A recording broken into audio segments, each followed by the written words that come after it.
지난 1월 13일, 23일 뉴스 기사 중에 지구 종말까지 남은 시간이 90초라는 기사가 있었습니다. 내용인 즉슨 1945년 아인슈타인 등 과학자들이 주축이 되어 미국 핵과학자회를 설립했는데, 바로 이 기관은 지구 멸망 시간을 자정, 곧 밤 12시로 설정하고 핵 위협과 기후변화 위기 등을 종합적으로 고려하여 지구 시각을 발표해 왔다라고 합니다. 2020년 이후 지구 종말 시계는 코로나 바이러스와 이란과 북한 핵 프로그램 등의 이유로 종말 100초 전이라고 하였고, 최근 러시아의 우크라이나 침공 이후 전술핵 사용 위기 등이 고조되면서 지구 종말은 90초 전으로 수정되었다고, 경고 수위가 높아졌다라고 기사가 나왔었습니다. 이 기사를 통해 우리는 생각하게 됩니다. 바로 종말이 우리에게서 멀지가 않다라는 것입니다. 교회에서만 사용하는 단어가 아닌 것이죠. 세상이 종말이라는 단어를 사용하고 무언가를 공감하고 있습니다.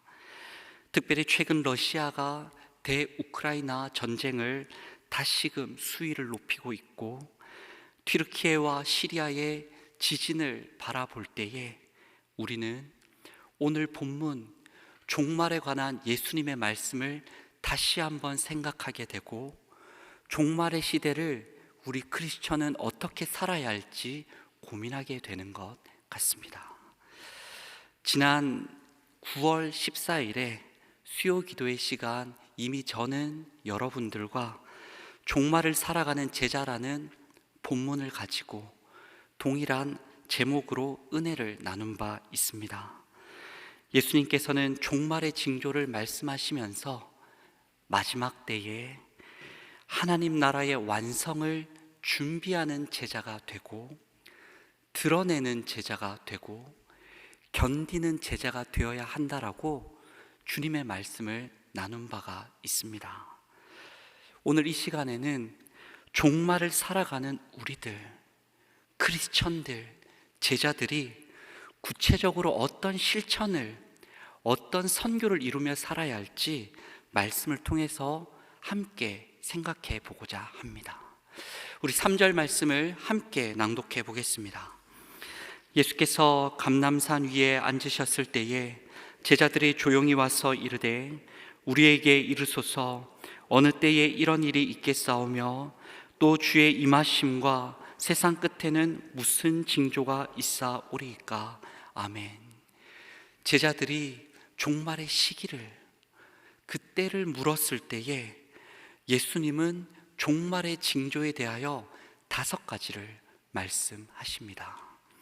그 첫째는 영적인 미혹이 있을 것이다 말씀하셔요. 우리 4절과 5절 말씀도 함께 읽어보겠습니다. 예수께서 대답하여 이르시되 너희가 사람의 미혹을 받지 않도록 주의하라. 많은 사람이 내 이름으로 와서 이르되 나는 그리스도라 하여 많은 사람을 미혹하리라. 아멘. 적 그리스도가 출현하고 미혹이 있을 것이라 주의하여야 한다라고 예수님 말씀하십니다. 신약에도 곳곳에 사나운 이리, 양심이 화인을 맞아 거짓말하는 자, 많은 적 그리스도, 이단에 속한 사람 등으로 이와 같은 부류들이 언급되고 있습니다.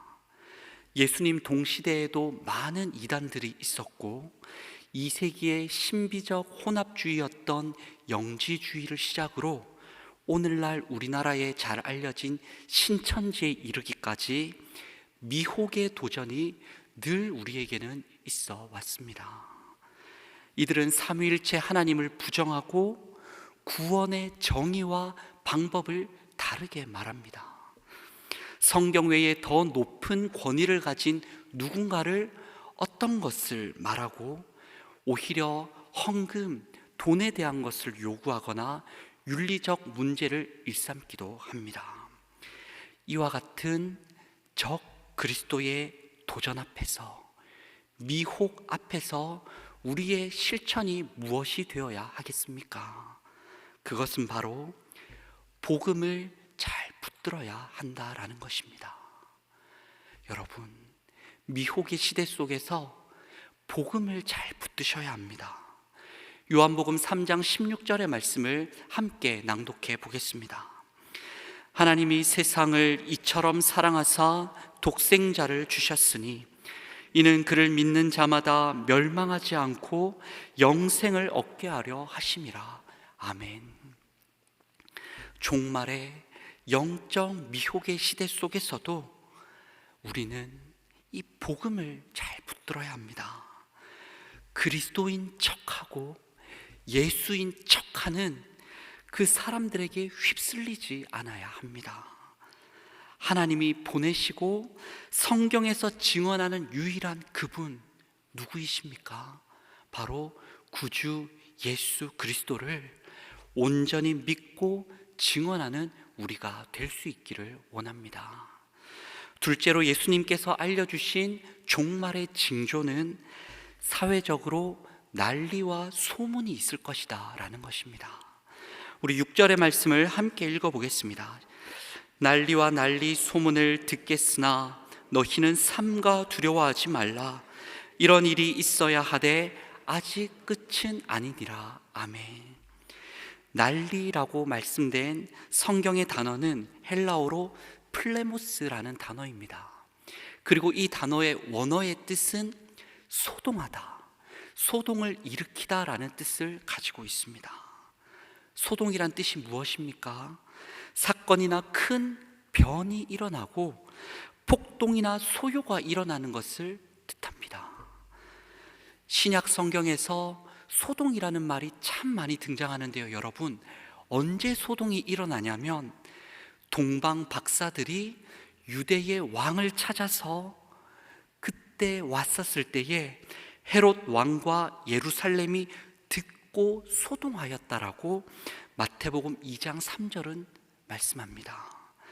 예수님께서 예루살렘 성전에 들어가실 때, 고난을 받으러 나아가실 때에 온 무리들이 호산나 다윗의 자손이라 외쳤을 때에 그 성이 소동하였다라고 마태복음 21장 10절 말씀은 말씀합니다. 제자들이 오순절 성령 강림의 사건을 경험할 때에 방언을 하였는데 그 방언을 듣고서 사람들이 소동하였다라고 사도행전 2장 6절 말씀은 말씀합니다. 베드로, 바울, 제자들이 가는 곳마다, 복음이 전해지는 곳마다 무엇이 일어났냐면 소동이, 난리와 소문이 일어났던 것이죠. 예수로 말미암는 하나님 나라가 외쳐지는 곳마다 소동이 일어났습니다. 곧 앞서 언급했던 우리가 복음을 잘 붙들고 살아가는 자리마다 난리와 소문이 일어나게 되는 것이죠. 복음 때문에 국가적으로, 사회적으로, 가정적으로 난리가 나기도 합니다. 반대로 세상에 난리와 소문으로 인하여 복음은 위협받아 오는 역사를 거쳐 왔었습니다. 최근에도 코로나라는 그 상황 앞에서 복음을 붙들고 있는 교회는 난리와 소문의 이슈의 중심에 서기도 했었습니다. 이와 같은 소동의 때에, 난리와 소문의 때에, 종말의 때에 우리 제자들의 실천의 영역이 어디에 있겠습니까? 그것은 바로 흔들리지 않고 진리를 잘 붙드는 것입니다. 이런 소리 저런 소리에 요동되지 않고 흔들리지 않는 참된 것, 진리를 붙드는 것이죠. 마태복음 7장 24절과 25절 말씀을 함께 읽어보겠습니다. 그러므로 누구든지 나의 이 말을 듣고 행하는 자는 그 집을 반석 위에 지은 지혜로운 사람 같으니 비가 내리고 창수가 나고 바람이 불어 그 집에 부딪히되 무너지지 아니하나니 이는 주추를 반석 위에 놓은 까닭이요. 아멘. 비와 홍수와 큰 바람과도 같은 난리와 소문, 소동이 있을지라도 우리가 반석 위에 집을 세우면 결코 무너지지 않는다 말씀하십니다. 그 반석이 어디입니까? 바로 예수 그리스도의 말씀. 그 말씀을 붙들고 그 말씀을 실천하고 살아갈 때에 우리가 이 시대의 소동 속에 흔들리지 아니하게 될 줄 믿습니다. 셋째로 예수님께서 알려주신 종말의 징조는 외교적으로 분쟁하고 나라 간의 징조가 전쟁이 있다라는 것입니다. 분쟁과 전쟁. 7절 말씀 앞부분을 함께 읽어보도록 하겠습니다. 민족이 민족을, 나라가 나라를 대적하여 일어나겠고. 아멘. 그 어느 때보다 이 구절의 말씀이 와닿는 요즘입니다. 러시아가 22년, 바로 작년 2월 24일 우크라이나의 수도 키이우를 미사일로 공습하기로 시작된 전쟁이 아직까지 진행되어지고 있습니다. 22년 11월을 기준으로 우크라이나의 피해가 얼마나 막대한지 주거 건물, 교통 인프라, 산업시설, 교육시설, 에너지 농업시설, 의료 및 행정시설에 그것을 경제적으로 환산해 보았더니 약 166조 원의 피해를 입었다라고 합니다. 감이 잡히지가 않습니다. 또한 우크라이나를 재건하기 위해서 필요한 비용이 약 1,000조 원의 비용을 예상한다라고 합니다. 그것도 지금 기준이에요. 얼마나 더 막대한 비용이 요구될지 알 수가 없어요. 성인 2,004명 우크라이나 백성들에게 조사를 해보았더니 약 40%가 심각한 전쟁 트라우마를 겪고 있고, 공습 소리, 폭격의 경험, 죽은 시신을 볼 때마다 우울증과 호흡 곤란을 겪고 있다라고 합니다. 사망 및 부상자도 수만 명, 수십만 명이 되고, 고향과 가족과 집을 잃어가는 사람이 지금도 늘어가고 있습니다. 어디 러시아, 우크라이나 뿐만이겠습니까, 여러분? 세계 도처에 폭력과 전쟁이 자행되고 있습니다. 우리나라도 아직 휴전 중이라 말하고 있고, 세계 곳곳에는 무력 전쟁, 자원 전쟁, 외교 전쟁이 벌어지고 있습니다. 서로 찌르고 때리고 아파하고 죽어가고 있어요. 가톨릭의 프란치스코 교황은 작년 6월 예수의 기간지 인터뷰에서 이와 같은 말을 했습니다. 오늘날 내게 있어 3차 세계대전은 이미 시작됐다. 세계는 전쟁 중이다. 이는 우리가 반드시 숙고해야만 할 사안이다 라고 말을 하였습니다. 온 세계의 상태가 무엇이냐면 전쟁 중이라는 거예요. 우리 크리스천들이 이거를 심각하게 진지하게 생각을 해야 한다라는 겁니다. 그렇습니다. 이전부터 지금까지 세계는 종말의 때 전쟁을 겪고 있습니다. 그 가운데서 전쟁의 한복판에서 우리의 제자의 실천 영역은 그렇다면 무엇이겠습니까? 그것은 바로 평화를 이루며 살아가는 것입니다. 멀리 내다볼 것 없이 우리 가정 안에서, 우리의 교회 안에서, 직장 속에서, 내가 속한 그곳에서 평안을 이루며 살아가는 것입니다. 평화를 위하여 기도하는 것이에요. 우리 요한복음 14장 27절 말씀을 함께 읽어보겠습니다. 평안을 너희에게 끼치노니 곧 나의 평안을 너희에게 주노라. 내가 너희에게 주는 것은 세상이 주는 것과 같이 아니라 너희는 마음에 근심하지도 말고 두려워하지도 말라. 아멘. 예수님께서 세상의 평화의 왕으로 오시고 그 누군가가, 그 어떤 기관이, 그 어떤 국가가 줄 수 없는 하늘의 평안을 주셨듯이 전쟁의 시대 속에서 우리 제자들이 세상 속에 평화의 도구가 되어야 하겠습니다. 넷째로 예수님께서 알려주신 종말의 징조는 자연으로 말미암은 재해입니다. 우리 7절 후반부의 말씀을 함께 읽어보겠습니다. 시작. 곳곳에 기근과 지진이 있으리니. 아멘. 이 말씀 역시 우리는 너무나 뼈아프게 실감하고 있습니다. 지난 화요일 14일 기준으로 튀르키예에서 발표한 지진 사망자는 약 3만 5천 명입니다. 3만 5천 명이 하룻밤에 죽었어요. 그 참담함을 이루 말할 수가 없습니다.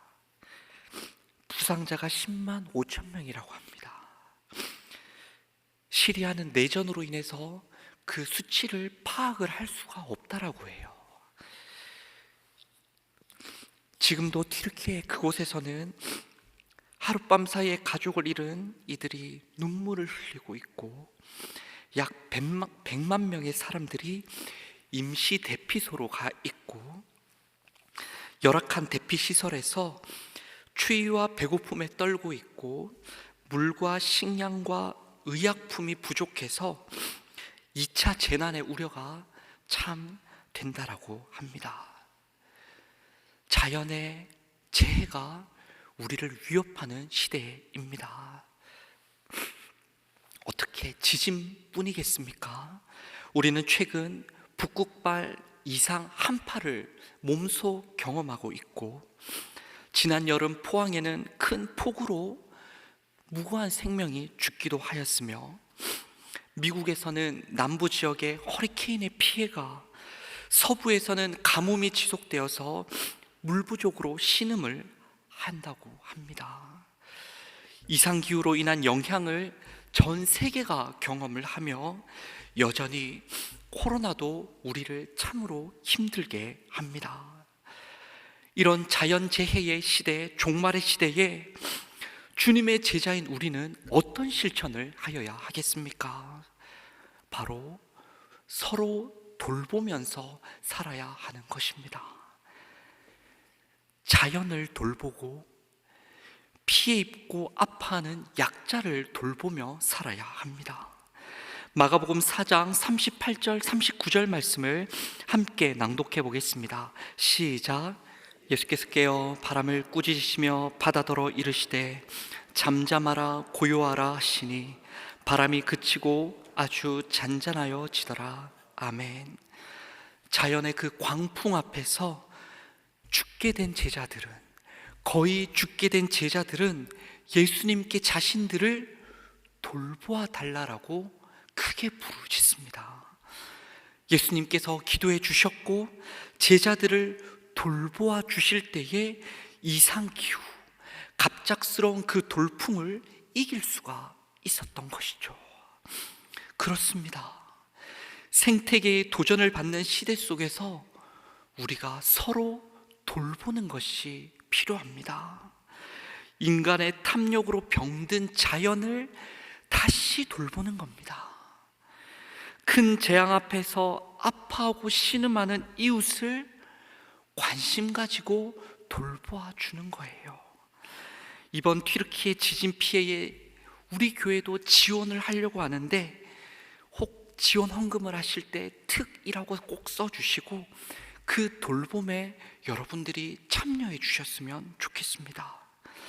마지막으로 예수님께서 알려주신 종말의 징조는 신앙 공동체에 위기가 온다라는 것입니다.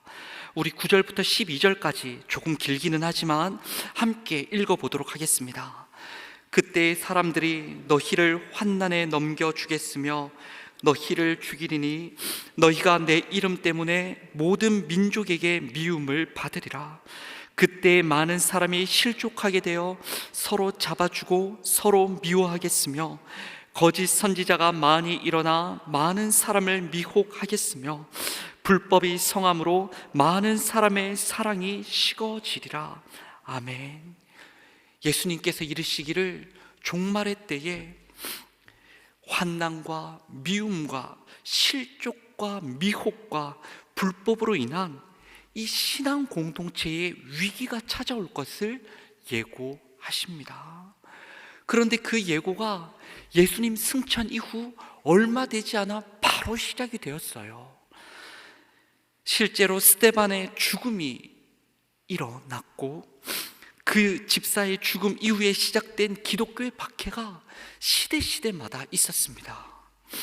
로마의 디오클레티아누스 황제는 약 3,000명 이상, 어떤 학자는 말하기를 16,000명 이상의 기독교인을 학살했고, 중세 로마 가톨릭 교회의 잘못된 교리는 신앙인들을 박해하여 이것은 아니다 말했던 그 수많은 사람들을 화형시키기도 했었습니다. 인간의 이성을 맹신한 자유주의는 성경과 신앙을 해체하려고도 했었고, 한국 땅에 복음이 들어올 때도 교회는 언제나 약자였고, 많은 선교사들이, 많은 신앙의 어버이들이 목숨을 내어가며 그 신앙을 지키곤 했습니다. 늘 교회에는 무엇이 있었냐면 위기가 있었습니다. 그런데 여러분, 놀랍게도 말씀을 보면 이후의 역사, 교회의 역사를 보면 스데반으로 흩어진 사람들이 오히려 온 땅에 복음을 전하고 곳곳마다 교회가 세워지게 됩니다. 로마의 그 큰 박해 이후의 기독교는 보란듯이 로마의 국교가 됩니다. 중세 로마 가톨릭의 부패와 박해는 오히려 종교개혁 운동을 일으키게 됩니다. 자유주의 신학의 도전은 오히려 믿는 것과 아는 것에 새롭게 하려는 신앙의 재정립을 이루게 하였습니다. 한국 땅에서의 기독교는 어느덧 주변부에서 중심으로 들어와 이 땅 가운데 영향력을 발휘하는 주체가 되었습니다. 여러분, 너무나 놀랍고 신기하지 않습니까? 그 박해받던 위기 가운데 있던 교회가 박해를 넘어 위기를 넘어 부흥을, 영광을 얻게 되었던 것이에요. 선교학자인 스캇 성퀴스트라는 학자는 그의 책에서 이렇게 말합니다. 기독교 선교는 고난에 참여할 때 영광으로 나아가는 역사를 가져왔다라고 말합니다. 위기 속에 고난에 참여할 때 그 신앙 공동체가 그 위기 속에서도 그 자리를 이탈하지 않고 십자가를 지고 시대의 위기의 도전 앞에 묵묵히 나아갈 때에 오히려 그 믿음의 여정이 십자가가 부활과 영광으로 출현하더라는 것이죠. 어떻게 신앙 공동체의 위기와 고난이 부흥과 영광이 될 수 있었겠습니까? 그 비밀이 저는 13절에 있다 봅니다. 13절 말씀을 함께 읽어보도록 하겠습니다. 시작. 그러나 끝까지 견디는 자는 구원을 얻으리라. 아멘. 종말의 시대, 신앙 공동체의 위기의 때마다 끝까지 사랑을 붙들고 견디는 제자들이 있었기 때문에 그때 잠시 잠깐의 고난이 영광으로 바뀔 수가 있었습니다. 주님의 제자인 우리 역시도 참 어렵다 말하는 시대를 살아가고 있습니다. 코로나 때문에 너무나 어렵고, 교회의 공신력이 바닥에 떨어져서 너무나 어렵고, 여러 가지 먹고 사는 것이 우리의 신앙생활을 참 어렵게 하는 시기를 살고 있습니다. 그럼에도 불구하고 종말을 살아가는 우리가 조금이라도 더 사랑하고, 조금이라도 더 인내하고, 조금이라도 더 믿음으로 꿋꿋이 우리의 십자가를 지고 살아갈 때에 포스트 코로나 시대에 건강한 신앙 공동체는 다시금 출현하게 될 줄 믿습니다. 그 출현 때에 우리 주님의 교회가 있었으면 좋겠어요. 그 출현 때에 이 자리에 여러분들이 있었으면 좋겠습니다. 오늘 우리는 주님께서 알려주신 종말의 징조와 그 시대를 살아가는 제자가 어떤 실천을 해야 할지, 어떤 고민을 해야 할지 마태복음 말씀을 통해 살펴보았습니다. 종말의 시대, 주님의 말씀을 이 시간 돌아본 것은 여러분에게 겁을 주고자 함이 결코 아니에요. 오히려 종말의 때에 여러 징조들을 보면서 시대를 분별하고 하나님의 선하시고 기뻐하시고 온전한 뜻이 어디 있는지를 고민하며 겁먹지 말고 오히려 담대히 세상 속에서 하나님 나라를 이루며 살아가고자라고 오늘 말씀을 나누었습니다. 어떤 말씀이었습니까? 그것은 영적인 미혹 앞에서도 복음 안에 거하자 했습니다.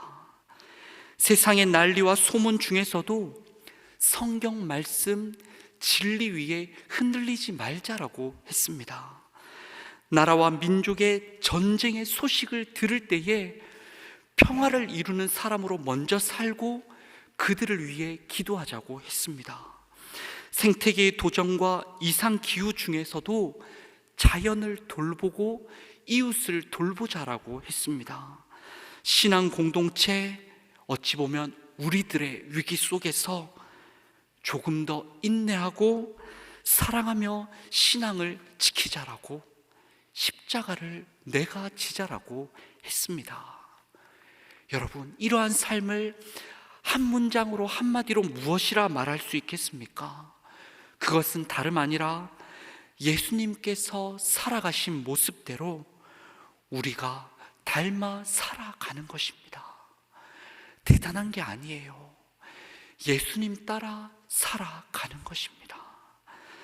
예수님은 종말의 징조인 말씀을 오늘 주셨는데, 실은 오늘 24장에는 종말의 때에 어떻게 이렇게 살아라, 저렇게 살아라 구체적으로 실천사항을 일러주시지는 않았습니다.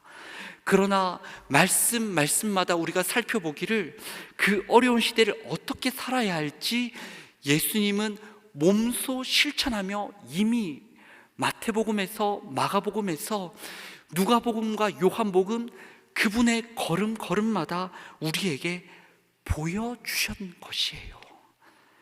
복음을, 진리를, 평화를, 돌봄을, 사랑으로 인한 인내를 예수님은 직접 제자들과 살아가시면서 보여주셨고, 오늘 이 자리에 있는 우리에게도, 종말을 살아가는 우리에게도 보여주시는 것입니다. 주님을 따라 살아가는 삶, 주님을 닮아 살아가는 삶, 그것이야말로 제자의 삶이며 다름 아닌 종말의 시대의 선교적 삶이 되는 줄 믿습니다.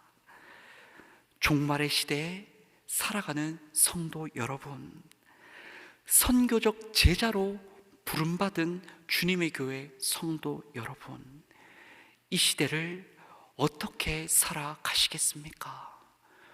오늘의 말씀이 여러분에게 조금이라도 도전이 되어서 그 도전이 여러분에게 고민을 하게 하고, 그 고민이 여러분 마음에 울림을 주고, 그 울림이 나의 손과 발과 삶이 되어 이 시대의 빛과 소금으로 살아가는 우리 모두가 될 수 있기를 간절히 원합니다. 기도하시겠습니다.